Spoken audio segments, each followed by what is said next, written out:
আসসালামু আলাইকুম। আল্লাহ তাআলা আমাদের সৃষ্টি করেছেন। যখন আমাদের জন্মগ্রহণ হয় পৃথিবীতে, ওই সময় আল্লাহ তাআলা আমাদের সাথে দুইজন ফেরেশতাকে দিয়ে দেয়। একজন ডান পাশে থাকে, আরেকজন বাম পাশে থাকে। একজন মুনকার, আরেকজন নেকির।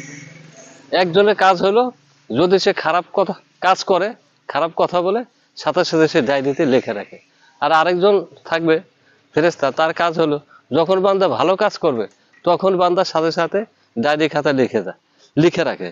এই বান্দার হায়াত আল্লাহ তাআলা যতদিন দিছে বা যতদিন জীবিত থাকবে, হয়তো একদিন মৃত্যু হবে।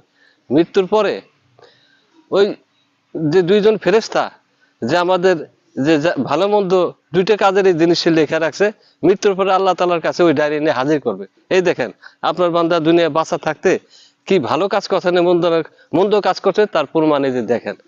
তবে আমাদের ভালো মতো চলা উচিত, কারণ আমাদের প্রত্যেকটা কথা, প্রত্যেকটা কাজ কিন্তু সাথে সাথে রেকর্ড হচ্ছে। এই বিষয়ে আমরা সবাই সতর্ক থাকবো এবং ভালো কাজ করব, তবে আমাদের ভালো রেকর্ড হবে। পরবর্তী জন্মে আমরা বেহেশতে নসিব হবো, আল্লাহর কাছে ভালো থাকবো। আসসালামু আলাইকুম।